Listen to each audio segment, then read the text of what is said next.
Diretamente de Serra Negra do Norte, o correspondente Donaldo Nazário Serra traz as notícias mais relevantes, conectando você aos acontecimentos que impactam a vida de toda a população.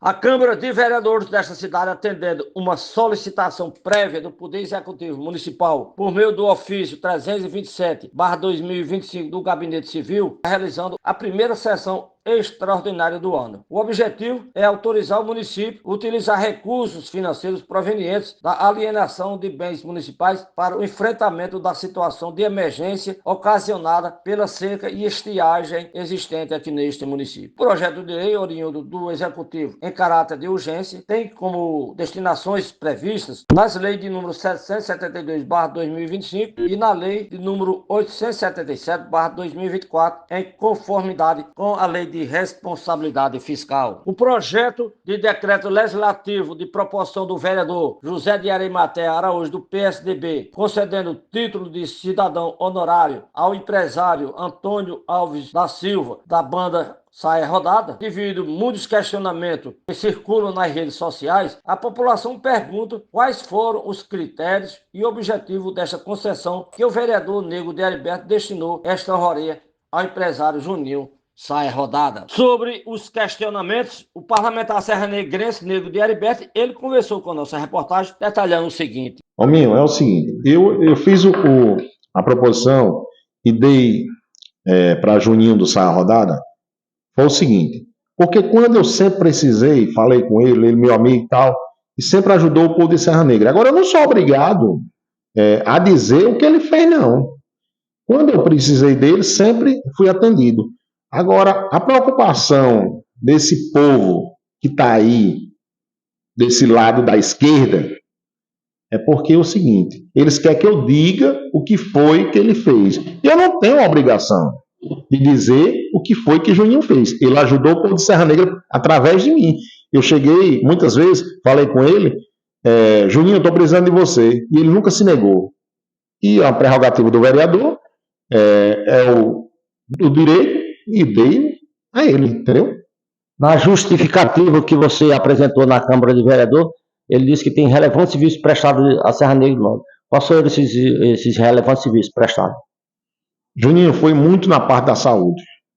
Juninho me ajudou muito na parte da saúde. Entendeu? Sempre quando eu precisei, ele esteve presente. E não é agora que está essa polêmica, porque eu dei um título de cidadão a Juninho, que ele não mereça. É mais do que merecido. E eu tenho certeza que o povo de Serra Negra é quem ganha com isso. Você está consciente disso? Eu estou consciente disso. Eu dei, se fosse preciso, eu dava de novo. Queria agradecer, se você tiver alguma coisa a acrescentar, fique à vontade.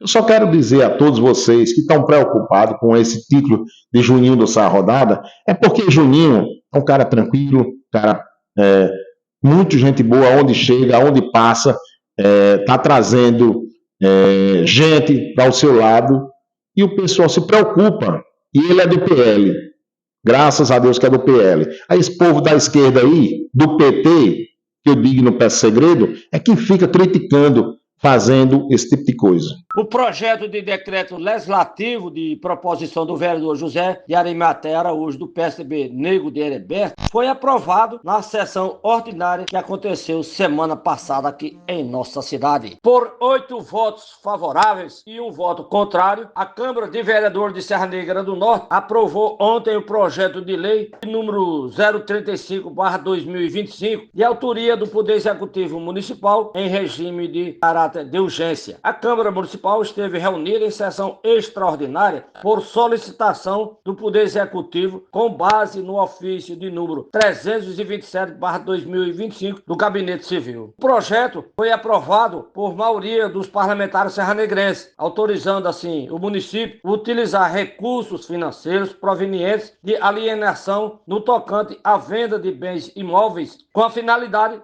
de destinar os recursos no enfrentamento à situação de emergência ocasionada pela seca e estiagem que vem ocorrendo tanto aqui neste município quanto na região nordestina. Com a aprovação da matéria, a proposta segue agora para o Executivo Municipal para a sanção do prefeito Acácio Santos de Brito, baseando nas leis municipais de número 772/2021 e na lei de número 877/2024, atendendo recomendações da Lei de Responsabilidade Fiscal. Com relação à segunda formação diocesana da Pastoral Familiar, que aconteceu no Centro Pastoral Dom Wagner, em Caicó, a coordenadora diocesana da Pastoral Familiar, Ana Maria de Assis, ela conversou com a nossa reportagem, fazendo assim uma avaliação do encontro de formação que contou com a presença do bispo diocesano, Dom Antônio Randes, do padre Leonardo Felipe Soares, ele é assessor eclesiástico da Pastoral Familiar na Diocese de Caicó, além também da participação dos agentes das pastorais das foranias da Diocese de Caicó. Naldo, esse momento é muito importante, a formação. O pilar da formação é muito importante, principalmente com esse tema que nós desenvolvemos, Família Peregrina da Esperança, Servidora do Amor. Por quê? Porque é a partir da formação que os agentes de pastoral familiar se sentem estimulados à sua missão, que é levar o Evangelho de Jesus, o rosto de Jesus Cristo às famílias. Então, é muito importante o momento formativo para ratificar a sua missão, para sustentar a fé e para nos dar coragem para enfrentar os desafios que as famílias hoje são acometidas. De Serra Negra do Norte, Donaldo Nazário Serra. Agora, fique com o editorial da notícia. Uma análise precisa e reveladora dos fatos com a imparcialidade, clareza e único compromisso com a verdade. Olá! Hoje a gente vai fazer uma análise a fundo de umas notícias que vieram lá de Serra Negra do Norte, no Rio Grande do Norte. Isso. A gente tem aqui a transcrição de uma matéria de rádio e uma nota mais formal. E a nossa missão é tentar entender o que esses acontecimentos juntos dizem sobre os desafios, as tensões dessa comunidade, o que está acontecendo por lá de verdade. Exato. E é curioso porque, à primeira vista, parecem 3 histórias completamente separadas, né? Sim, não parecem se conectar. Pois é, uma ação do governo para combater uma crise climática, uma polêmica política por causa de uma homenagem e um evento religioso. Certo. Mas quando a gente começa a juntar as peças, o que surge é um retrato muito completo das prioridades, dos conflitos e, eu diria, principalmente da resiliência local. Ok, então vamos começar pelo que parece mais concreto, mais urgente, a crise da seca. As fontes dizem que a prefeitura decretou estado de emergência. É isso. Antes da gente entrar na lei que foi aprovada, o que isso significa na prática para o dia a dia das pessoas de lá? É racionamento, perda de colheita? Exatamente isso. Um decreto de emergência, sabe, não é só um papel. É o reconhecimento oficial de que a vida normal acabou. Significa que os açudes estão secando, que a agricultura de subsistência, que é vital para muitas famílias, já se perdeu ou está muito ameaçada. Significa que a água pode chegar de carro-pipa com horário marcado. É uma pressão constante, então. Uma pressão constante. É esse o cenário de fundo para tudo que a gente vai conversar aqui. Entendi. Bom, isso dá um peso muito maior para a primeira notícia. A Câmara de Vereadores fez uma sessão extraordinária, primeiríssima do ano. Isso, com um único objetivo, aprovar o projeto de lei número 03520/2025.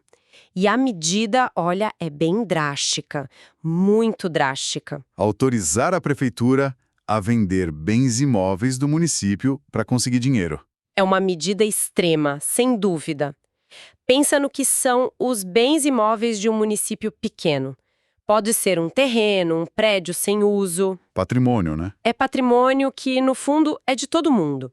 Vender isso é como uma família ter que vender, sei lá, a geladeira para comprar comida. Só se faz em último caso. E a urgência era óbvia. A proposta veio direto do prefeito, o Acácio Brito, e a aprovação foi quase unânime.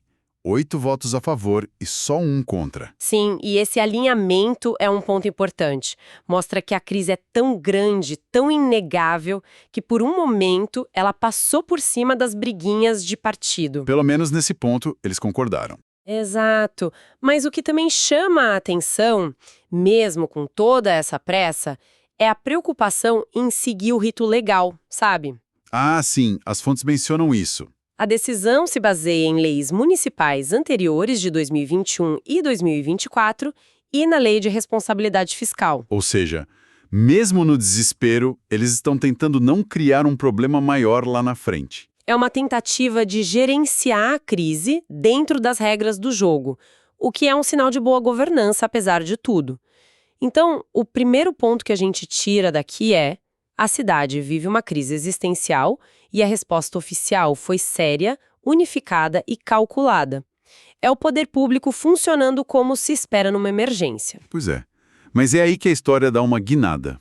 Porque no meio dessa mobilização toda, por uma causa que afeta todo mundo, a mesma Câmara aprova outra coisa que causou um barulho enorme. Exatamente. Enquanto se discute vender patrimônio para ter água, aprova-se um título de cidadão honorário para o empresário Antônio Alves da Silva. Mais conhecido como Juninho Saia Rodada.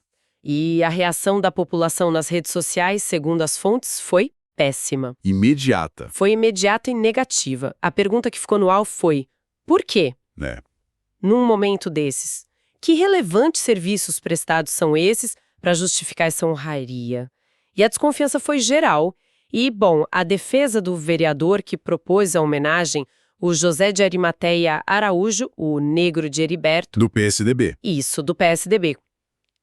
A defesa dele só botou mais lenha na fogueira. É o ponto central da polêmica, né? É o centro de tudo. Na entrevista, quando perguntam para ele quais foram os méritos do homenageado, ele não lista, sei lá, projetos, doações públicas, nada disso. Não. E o que ele diz, a justificativa é puramente pessoal.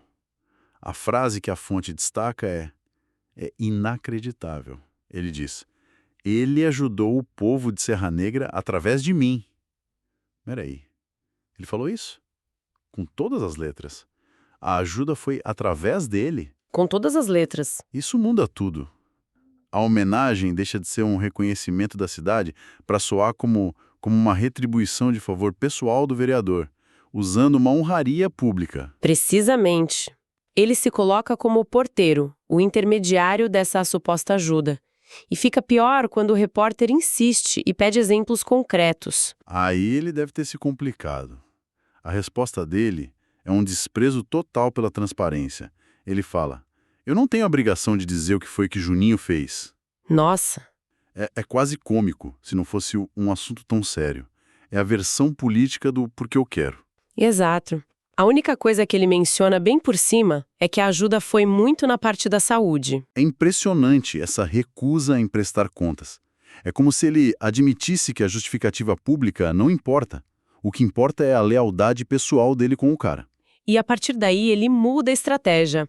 Vendo que não consegue justificar a homenagem pelos méritos, ele ataca. Transforma em briga política. Em uma batalha político-partidária. Ele não trata as críticas como um questionamento legítimo dos cidadãos, mas como um ataque dos adversários. Ele diz que a culpa é da esquerda, do PT. A fala dele é explícita. A preocupação desse povo que está aí, desse lado da esquerda, do PT. Ele joga a questão direto na polarização nacional. De repente, a gente não está mais discutindo uma homenagem em Serra Negra do Norte. A discussão virou PT contra PL. Exatamente. Porque ele ainda faz questão de ressaltar a filiação do empresário. E ele é do PL, graças a Deus que é do PL. Que loucura! É surpreendente a audácia de transformar um ato municipal num palanque para a política nacional, assim, tão abertamente. Isso tem acontecido muito em cidades pequenas. Cada vez mais. Essa nacionalização do debate local é um fenômeno que só cresce. As grandes narrativas, esquerda versus direita, são importadas para disputas que, no fundo, são sobre poder local. E para ele é uma tática útil, imagino. Muito útil. Ele desvia o foco da falta de mérito da homenagem e mobiliza a base dele usando uma rivalidade que todo mundo já conhece. Ele transforma quem critica em inimigo ideológico. E pelo jeito funciona, né? Porque ele termina a entrevista em tom de desafio, dizendo que o título é mais do que merecido e que se fosse preciso eu dava de novo. Ele dobra a aposta. Ele dobra a aposta, não recua 1 milímetro. E o que fica é a imagem de um poder local que opera numa lógica de lealdade e confronto. Bem diferente daquela união que a gente viu na votação da Lei da Seca. Exatamente. E aqui está o nosso segundo grande aprendizado. Mesmo numa crise que afeta todo mundo, a política não para. Pelo contrário, ela se intensifica. E os símbolos de poder, como uma homenagem, viram um campo de batalha. Fica claro que existem 2 forças operando na cidade. Uma que tenta resolver problemas coletivos de forma pragmática e outra que joga o jogo do poder pessoal e da polarização. É impressionante ver essa tensão toda na Câmara.